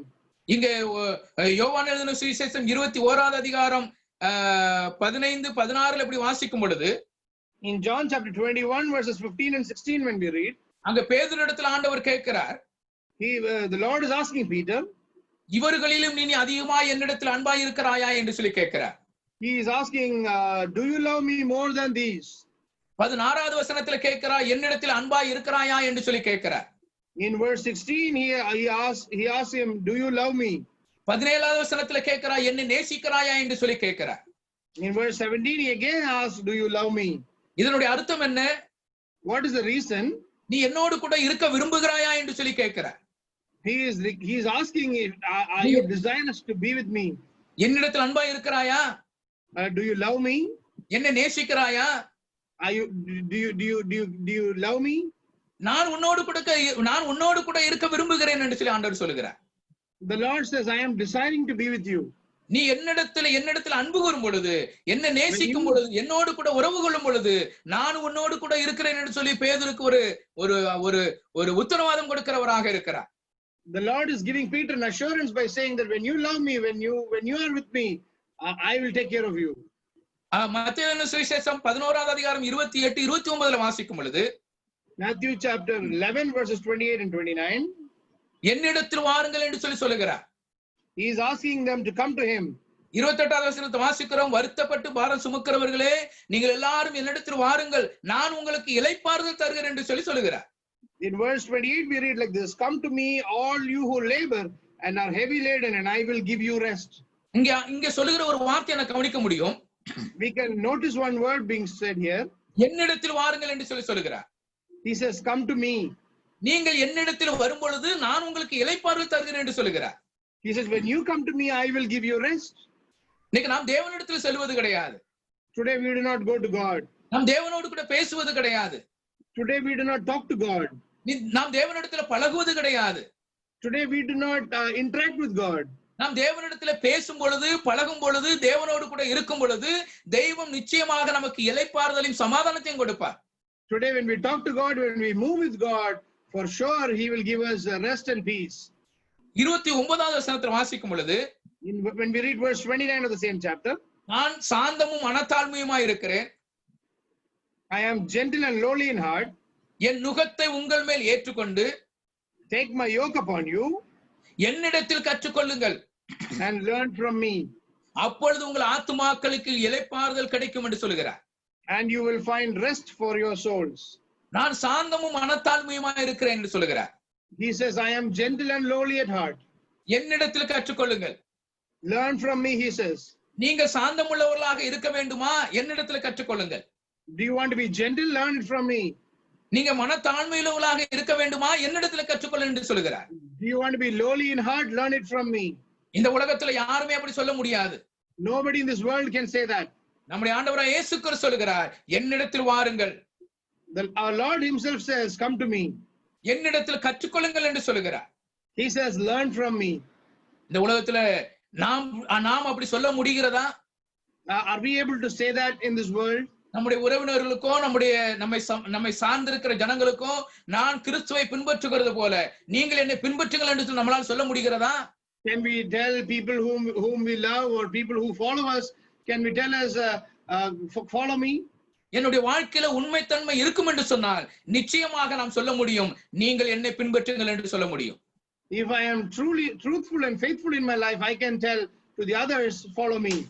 ஆக நம்முடைய ஆண்டவராகிய இயேசு கிறிஸ்து நம்மிடத்தில் எதிர்பார்க்கிற ஒரு காரியம் உண்மையுள்ளவர்களாக இருக்க வேண்டும் என்று சொல்லி விரும்புகிறார். So what the Lord is expecting out of us is for us to be faithful to him. கடைசியாக நாம் ஒரு காரியத்தை பார்க்க முடியும். We can lastly see one thing. இங்க வாசிக்கிறோம், தன்னை அடிக்கடி தொந்தரவு செய்கிறபடியினால் அவளுக்கு உதவி செய்தார் என்று சொல்லி வாசிக்கிறோம். We find here that because she troubled him, he helped her. இந்த நியாயாதிபதி அந்த விதவை அடிக்கடி தொந்தரவு செய்தபடியினால் உதவி செய்தார். Because she continually troubled him, that is why he helped her. இன்றைக்கு நாம் தேவனிடத்துல பல விஷயங்களை நாம் கேட்டுக்கொண்டு இருக்கிறோம். Today we are asking so many things to God. இன்னைக்கு நிறைய பேர் இந்த கொரோனா வியாதி நம்மை சார்ந்திருக்கிற சுற்றில இருக்கிற எல்லா இடத்தை விட்டு போக வேண்டும் என்று சொல்லி நாம் ஜெபித்துக் கொண்டு இருக்கிறோம். We are praying that this disease will go away from where we are. அநேகர் இந்த கேள்வி கேட்கிறார்கள், நம்ம எல்லோரும் ஜெபிக்கிறோமே, ஏன் ஆண்டவர் பதில் கொடுக்க மாட்டேன்றார் என்று சொல்லி அநேக கேள்வி கேட்கிறார்கள். So many are asking, we are continually praying, why is Lord not answering our prayers? ஆனா அவள் பதில் கொடுக்காம அவர் அல்ல. It is not that the Lord is not answering our prayers. அவர் பதில் கொடுத்து கொண்டு இருக்கிறார். He is continually answering our prayers. நம்முடைய புரிதல் சரியாக இல்லாததினாலே தேவனுடைய செயல்பாடுகளை நாம் புரிந்து கொள்ள முடியவில்லை. Because we do not understand him correctly, we are not able to understand his actions as well. ஆக நம்முடைய தெய்வம் நமக்கு செய்யாமல் இருப்பதற்குண்டான காரணங்கள் என்ன என்று சொன்னால், so for us to understand the reasons why our Lord is not answering us in our ways, நாம் பல விஷயங்களை பல காரியங்களுக்காக தேவனிடத்தில் ஜெபித்துக் கொண்டு இருக்கிறோம். we are praying about so many things to God. ஒரு சில விஷயங்களுக்கு ஆண்டவர் பதில் கொடுக்காம இருக்கிறார், மௌனமாக இருக்கிறார். But for certain things the Lord keeps mum. அதற்கு காரணம் என்ன என்று சொன்னால், the reason is நம்மை இன்னும் தரமுள்ளவர்களாக மாற்றுவதற்காக ஆண்டவர் அமைதியாக இருக்கிறார். The Lord is refining us and the Lord is making us a better person, therefore he is silent. நாம் என்ன காரியத்துக்காக தேவனிடத்தில் ஜெபிக்கிறோமோ அந்த காரியத்துல நாம் தரமுள்ளவர்களாக இருக்க வேண்டும் என்பதற்காக அவர் மௌனமாக இருக்கிறார். The Lord is silent for certain things that we ask him because he wants us to be refined in those things. இரண்டாவது காரியம், second thing, விசுவாசத்தில் உறுதி உள்ளவர்களாக மாற்றும்படியாக அவர் அமைதி உள்ளவராக இருக்கிறார். He is silent for us to be established in our faith. அங்கே சீஷர்கள் படவிலே பயணம் செய்து கொண்டிருந்தார்கள். The disciples were going in the boat. இயேசு கிறிஸ்துவும் அங்கே அந்த படகிலே பயணம் செய்து கொண்டிருந்தார். The Lord Jesus Christ was also in the boat with them. அங்கே காற்றும் கடலும் கொந்தளிப்பு வந்துமாக படகு அமிர்ந்து போகத்தக்கதாக மிகுந்த அலைகள் வந்ததாக பார்க்கிறோம். We saw there were great waves and the boat was about to sink. அங்கே சீடர்கள் இயேசுவின் இடத்துல கேட்கிறார்கள். The disciples are asking the Lord, ஆண்டவரே நாங்கள் மடிந்து போகிறோமே, the Lord, we are going to perish. இது உமக்கு கவலை இல்லையா, நீ இப்படி தூங்கிக் கொண்டு இருக்கிறீரே என்று சொல்லி கேட்கிறார்கள். Are you not troubled about it? You are sleeping. ஆண்டவர் சொல்ற அற்ப விசுவாசிகளே என்று சொல்லி சொல்கிறார். The Lord says, you of little faith. ஆக ஆண்டவர் அமைதியா இருப்பதற்கு காரணம் நம்மை விசுவாசத்திலே உறுதியுள்ளவர்களாய் மாற்றுவதற்காக தெய்வம் அமைதி உள்ளவராக இருக்கிறார். Therefore, the Lord is silent for us to be established in our faith. மூன்றாவது காரியம், The third point, தேவன் நம்மை ஆயத்தப்படுத்திக் கொண்டு இருக்கிறார். the Lord is preparing us. நாம் எதையும் தாங்கக்கூடிய எதையும் தாங்க முடியும் என்பதற்காக அவர் தன்னை ஆயத்தப்படுத்திக் கொண்டு இருக்கிறார். The Lord is preparing us for us to be able to bear anything. நம்மால் எதையும் தாங்க முடியும் என்பதற்காக ஒவ்வொரு மனிதனையும் தேவன் ஆயத்தப்படுத்திக் கொண்டு இருக்கிறார். The Lord is preparing every believer for them to be able to bear anything that is given to them. ஆக நம்முடைய தேவன் நமக்கு பதில் கொடுப்பதற்கு காரணம் நம்மை தரமுள்ளவராக மாற்ற வேண்டும் என்பதற்காகவும், The Lord is not giving us an answer because He wants us to make us better. விசுவாசத்தில் உறுதி உள்ளவர்களாக இருக்க வேண்டும் என்பதற்காகவும், for us to be established in our faith. நாம் எல்லாவற்றையும் தாங்குவதற்கு தம்மை ஆயத்தப்படுத்திக் கொண்டு இருக்கிறார் என்பதையும் ஞாபகப்படுத்துகிறார். But he is also reminding us that He is preparing us to be able to accept everything when we receive it.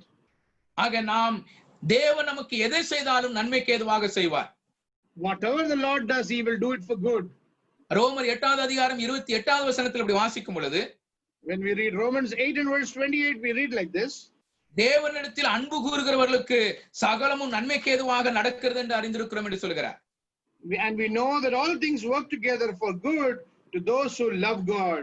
ஆக நம்மிடத்திலே தேவன் என்ன காரியத்தை செய்ய வேண்டும் என்று சொல்லி விரும்புகிறாரோ அதை நிச்சயமாக செய்வார். So in our lives, what God is desiring to accomplish through our life, He will surely do that. ஆக நமக்கு செய்யும் வரைக்காக உண்மையுள்ள ஊழியக்காரனாக எல்லா விதத்திலும் பொறுமையோடு கூட இருக்க வேண்டும் என்று சொல்லி விரும்புகிறார். And therefore He is expecting us to be a faithful servant to Him.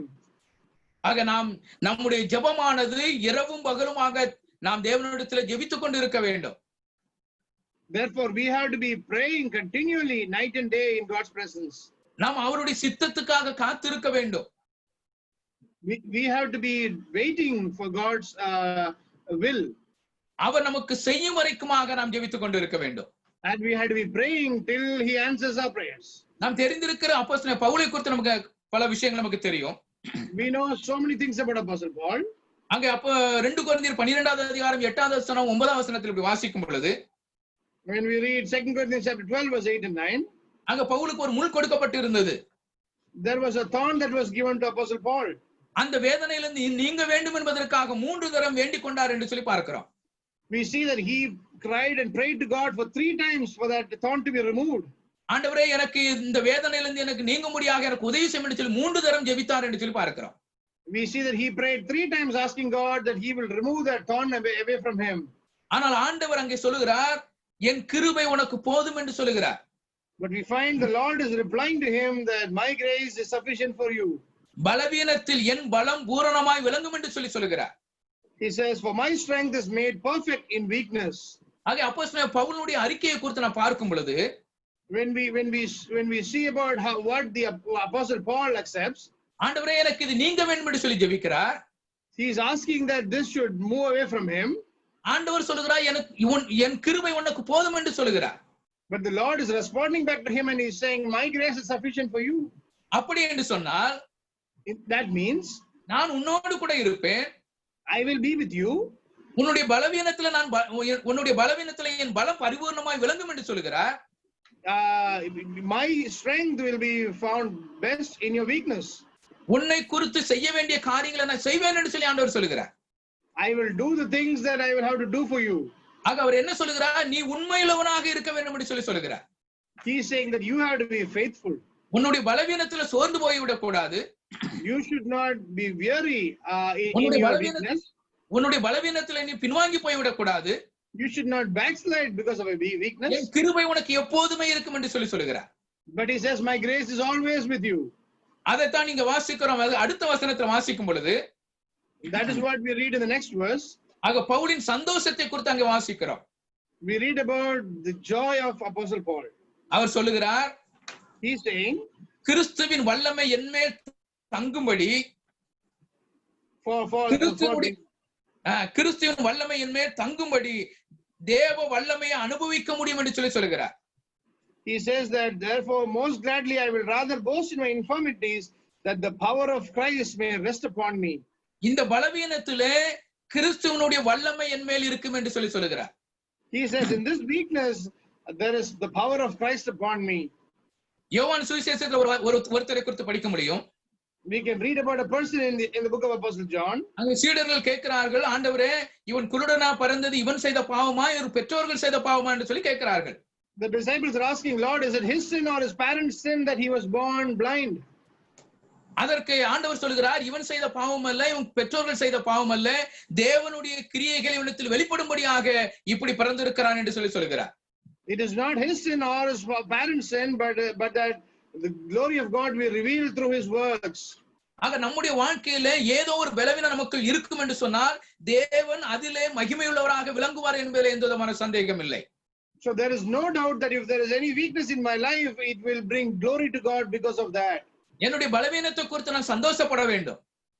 I must be happy in my weakness. என்னுடைய பலவீனத்திலே தேவனுடைய வல்லமை விளங்குகிறதே என்று சொல்லி நாம் மகிழ்ச்சியுள்ளவர்களாக இருக்க வேண்டும். We must be rejoicing in the fact that there is always satisfaction in God. என்னுடைய பலவீனத்திலே தெய்வத்தை குறை சொல்லவோ குற்றப்படுத்தவோ தேவன் எனக்கு செய்யவில்லை என்று சொல்லி மற்றவரிடத்தில் புலம்பவோ கூடாது. We should not tell others that there is weakness because God did not answer my prayers. ஆக ஒரு தரம் உள்ள ஒரு கூர்மையுள்ள ஆயுதமாக மாற வேண்டுமானால், if we have to turn ourselves into a very powerful weapon, அது புடமிடப்பட வேண்டும். then it has to go through fire. அதே போல தரமுள்ள கூர்மையுள்ள தேவ மனிதனாக நம்மை ஆயத்தப்படுத்தும்படியாக பல பாடுகளை தேவன் நமக்கு அனுமதித்து இருக்கிறார். Therefore, for us to be made sharp children of God, God will have to permit us through problems. சங்கீதம் 119:17 இப்படி 71 இப்படி வாசிக்கிறோம். In Psalms 119 we read like this. உபத்திரவப்பட்டது நல்லது, அதனால் உம்முடைய பிரமாணங்களை கற்றுக்கொண்டேன் என்று சொல்லுகிறார். It is good that I went through trouble because I was able to learn your law. 1 பேதுரு 1:7 இப்படி வாசிக்கும் பொழுது, in 1 Peter 1 and verse 7 we read, அழிந்து போகிற பொன் அக்கினியினால் சோதிக்கப்படுகிறது, the gold that is to perish is tested through fire. அதை பார்க்கிலும் அதிக விலையேறப்பட்டதுமாய் இருக்கிற உங்கள் விசுவாசம் சோதிக்கப்பட்டு என்று சொல்லி வாசிக்கிறோம். So our faith, which is more esteemed than us, will be tested as well. ஆக அழிந்து போகிற பொன் அக்கினியினால் சோதிக்கப்படுகிறது, the gold that is to be perished is tested through fire. அதை பார்க்கிலும் அதிக விலையேறப்பட்டதுமாய் இருக்கிற நம்முடைய விசுவாசம் என்று சொல்லுகிறார். And it is talked about our faith, which is more precious than gold. ஆக பொன்னை விட மேலானது நம்முடைய விசுவாசம். So our faith is more precious than gold. இந்த உலகத்துல காண்கிற எல்லாம் அழிந்து போகும். Whatever we see in this world will perish. ஆனா அழியாது இருக்கிறது, மகா பரிசுத்தமாய் இருக்கிறது நமக்குள் இருக்கிற விசுவாசம் என்று சொல்லுகிறார். The only thing that will not perish is our faith. அந்த விசுவாசம் சோதிக்கப்பட்டு, and that faith will be tested. இயேசு கிறிஸ்து வரும்போது உங்களுக்கு புகழ்ச்சியும் கனமும் மகிமையும் காணப்படும் என்று சொல்லுகிறார். And when the Lord comes, we will have glory and honor when the Lord comes. ஆக நாம் விசுவாசத்திலே உண்மையுள்ளவர்களாக இருக்கும் பொழுது நிச்சயமாக தேவன் வரும் பொழுது அது புகழ்ச்சியும் கனமும் மகிமையாக காணப்படும் என்று சொல்லுகிறார். And when the Lord comes and when we are faithful to him, it will be for us for glory and for honor. அங்க யோபு 23:10 இப்படி வாசிக்கிறோம். In Job chapter 23 and verse 10 we read like this. யோபு சொல்லுகிறார், Job says, நான் போகும் வழியை அவர் அறிவார், but he knows the way that I take. அவர் என்னை சோதித்த பின் பொன்னாக விளங்குவேன் என்று சொல்லுகிறார். When he has tested me, I shall come forth as gold. நான் போகும் வழியை தேவன் அறிவார். The Lord knows the way I go. அவர் என்னை சோதித்த பின் பொன்னாக விளங்குவேன் என்று சொல்லுகிறார். And after he has tested me, I will come out as gold. ஆக நம்முடைய வாழ்க்கையில வரக்கூடிய சோதனைகள், பாடுகள், கஷ்டங்கள் எல்லாமே நாம் அழிந்து போவதற்காக அல்ல. All the troubles that we go through our life is not for us to perish. நாம் சோர்ந்து போவதற்காக அல்ல. It is not for us to be weary. தேவன் நம்மை பொன்னாக விளங்க செய்யும்படியாக பல விஷயங்களை அனுமதித்துக் கொண்டிருக்கிறார். But he is testing us for us to come out as pure gold. எனவே தேவ பிள்ளைகளாகிய நாம் அவருக்கு உண்மையுள்ளவர்களாக இருக்க வேண்டும். Therefore we have to be faithful to God, being his children. நாம் உண்மையுள்ளவர்களாக இருப்பதற்கு பல பிரயாசங்களை நாம் செய்ய வேண்டும். We had to strive for us to be faithful. அவர் செய்யும் வரைக்குமாக நாம் காத்திருக்க வேண்டும். and we have to wait patiently till he does that. அவர் நமக்கு செய்யாமல் இருந்தாலும் அவரையே பார்த்திருக்க வேண்டும். And even if he does not do it, we have to just look at him. ஆக நாம் சிந்தித்த இந்த வேத பகுதியானது நமக்கு பல விஷயங்களை கற்றுக் கொடுத்திருக்கிறது. So this passage that we read has taught us so many things. ஆக இந்த விதவை அந்த நியாயாதிபதியிடத்துல போகும் பொழுது நன்மை செய்திருக்கிறார். So when this widow went to that judge, he has done the right thing for her. தேவனுக்கு பயப்படாத ஒரு மனிதனை மதியாதிருக்கிற ஒரு நியாயாதிபதி நன்மை செய்திருக்கும் பொழுது, when a man who does not fear God and who does not respect man has done good things, நம்முடைய தெய்வம் உண்மையுள்ளவராக இருக்கிறார். our God is a faithful God. அவர் நீதியுள்ள நியாயாதிபதியாக இருக்கிறார். And he is the righteous judge. நாம் அவரோடு கூட இருக்க வேண்டும் என்று சொல்லி விரும்புகிறார். And he is desiring us to be with him. நமக்கு நன்மை செய்யாது இருப்பாரா? And will he not do us good? நிச்சயமாக நமக்கு நன்மை செய்வார். He will truly do good to us. அவர் செய்யும் வரைக்குமாக நாம் சோர்ந்து போகாமல் எப்பொழுதும் ஜெபிக்க வேண்டியது நம்முடைய கடமையாக இருக்கிறது. And till he does good, we'll have to strive and wait for him. நாம் ஜெபிக்கும் பொழுது நம்முடைய உண்மைத்தன்மையை நாம் வெளிப்படுத்திக் கொண்டு இருக்கிறோம். When we pray to God, we are revealing our truthfulness to him. நான் ஜெபிக்கும் பொழுது நான் யார் என்பதையும், when I pray, I'm revealing who I am. ஜெபத்தை கேட்கிறவர் எவ்வளவு மேன்மையுள்ளவர் என்பதை நாம் அறிக்கை செய்து கொண்டு இருக்கிறோம். And we are also accepting how great is the one who is listening to my prayers. ஆக ஜெபம் என்பது ஏதோ ஒரு மந்திரம் அல்ல. Therefore prayer is not a magic. ஜெபம் என்பது என்னை படைத்த தெய்வத்தோடு கூட உறவாடக்கூடிய ஒரு உறவு என்பதை பார்க்கிறோம். Prayer is a communication or a communion which I have with my God. ஆக தேவனோடு கூட அதிகமான உறவை நாம் ஏற்படுத்துவதற்கு இரண்டு வழிகள் மட்டுமே உண்டு. There are only two ways for us to keep our communion with God. ஒன்று வேத வாசிப்பு, மற்றொன்று ஜெபம். One is through the reading of God's word and the other is through prayer. இந்த ரெண்டும் ஒரே பாதையில் ஓடிக்கொண்டிருக்க வேண்டும். And these have to go hand in hand in our lives. வேத வாசிக்காமல் ஜெபிப்போம் என்று சொன்னால் நம்முடைய ஜெபம் கேட்கப்படாது. If we pray without reading God's word, our prayers are not answered. நாம் ஜெபிக்காமல் வேதத்தை வாசித்துக் கொண்டு இருந்தால் நம்முடைய ஜெபம் கேட்கப்படாது.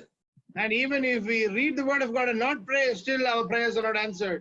ஆக வேத வசனமும் ஜெபமும் நம்முடைய வாழ்க்கையில ஒன்றாய் இருக்கும் பொழுது நாம் உண்மையுள்ளவர்களாக மாற முடியும். Only when word of God and prayer is there together in our lives, that's when we can be faithful to God. ஆக ஆண்டவர் நம்மிடத்துல உண்மைத்தன்மையை எதிர்பார்த்து கொண்டு இருக்கிறார். Therefore God is expecting us to be faithful to him. நாம் உண்மையுள்ளவர்களாக வாழ்வதற்கு ஆண்டவர் உங்களுக்கு எனக்கும் உதவி செய்வாராக. May God enable us to be able to live faithful lives for him. இந்த அரிய வாய்ப்பை கொடுத்த கோடம்பாக்கம் திருச்சபைக்கு என்னுடைய நன்றியை தெரிவித்துக் கொள்கிறேன். I want to thank the Kodambaka Assembly for giving me this wonderful opportunity. எனக்கு மொழியாக்கம் செய்த நம்முடைய அருமசரன் ஆல்வி அவர்களுக்கும் என்னுடைய நன்றியை தெரிவித்துக் கொள்கிறேன். I also want to thank Brother Alvi for translating for me. இதில் கலந்து கொண்ட யாவரையும் ஆண்டவர் தாமே உங்கள் அனைவரையும் ஆசீர்வதித்து வழிநடத்துவாராக. கர்த்தருடைய நாமம் மகிமைப்படுவதாக. ஆமென். May the Lord help all of you who are able to participate in this meeting, and may God's name alone be glorified.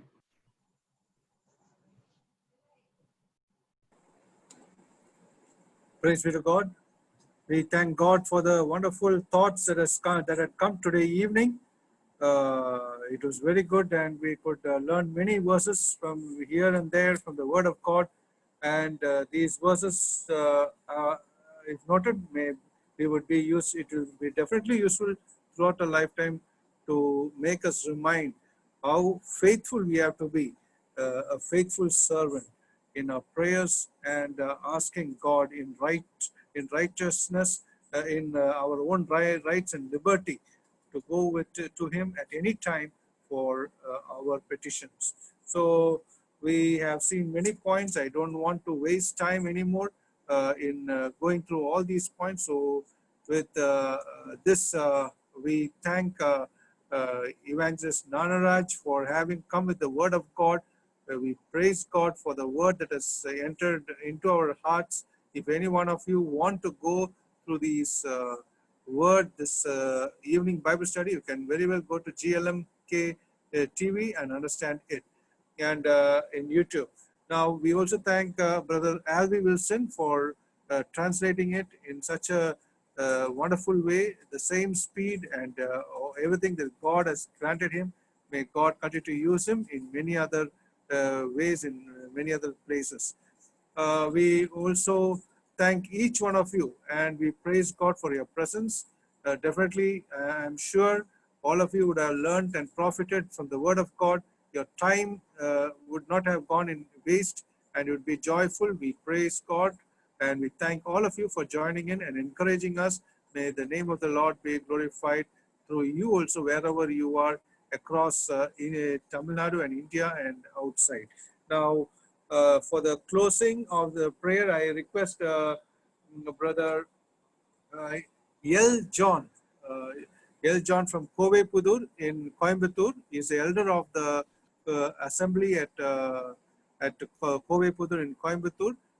We request Brother L. John to please close in with a word of prayer. ஜெபிப்போம்.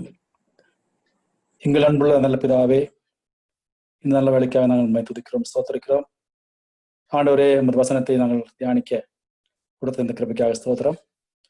கர்த்தாவே, உண்மையுள்ள ஊழியக்காரனாக, உண்மையுள்ள விசுவாசியாக கர்த்தாவை ஜீவிக்க வேண்டிய வழிகளை கர்த்தாவே எங்களுக்கு நீர் உமதாஸ் மூலமாக தெரிவித்ததற்காக ஸ்தோத்திரம். ஆண்டவரே, நாங்கள் கர்த்தாவே உண்மையுள்ள மக்களாக, உண்மையுள்ள விசுவாசிகளாக கர்த்தாவே உண்மையுள்ள ஊழியக்காரனாக ஆண்டவரே நாங்கள் எப்பொழுதும் உண்மை நோக்கி கொண்டிருக்க, எப்பொழுதும் கர்த்தாவே உம்முடன் பேசிக் கொண்டிருக்க, உம்முடன் உரையாடி கொண்டிருக்க, கர்த்தாவை சோர்ந்து போகாமல் கர்த்தாவை எங்கள் ஜெபத்தை எடுக்க கர்த்தாவே ஏற்ற வழிகளை கர்த்தாவே நீர் எங்களுக்கு சொல்லிக் கொடுத்த ஸ்தோத்திரம். ஆண்டவரே, கர்த்தாவே செய்தியை கொடுத்த இந்த கர்த்தாவே வேத வசனத்தை வேத வசன தியானத்தை கொடுத்த இந்த சகோதரனுக்காக ஜெபிக்கிறோம். வேண்டிய கிருபைகளை தந்தற்காக ஸ்தோத்திரம். ஆண்டவரே, இனிமேல் கர்த்தாவே கூடுதலாக கர்த்தாவே நாங்கள் உண்மையில் சேர்ந்து கர்த்தாவே எங்கள் உள்ளில் உள்ள அந்த ஆவியின் அந்த ஜெபத்தோடு கர்த்தாவை ஜெபிக்க ஆண்டவரே எங்கள் கிருபை செய்ய வேண்டுமா நாங்கள் ஜெபிக்கிறோம். நீங்கள் ஜெபத்தை கர்த்தருக்காக நாங்கள் நன்றியோடு துதிக்கிறோம், ஸ்தோத்திரிக்கிறோம். எல்லாவற்றையும் எங்கள் அருமை ரட்சகராக இயேசு கிறிஸ்து நாமத்தில் ஜெபிக்கிறோம் நல்ல பிதாவே, ஆமென். May the love of God the Father, the grace of the Lord Jesus Christ, and the fellowship of the Holy Spirit be with each one of us from now and forevermore. Amen. Thank you once again, all of you, for having joined in. May God be with each one of us. God willing, we shall meet tomorrow evening for the Bible study. Till then, may God be with each one of us.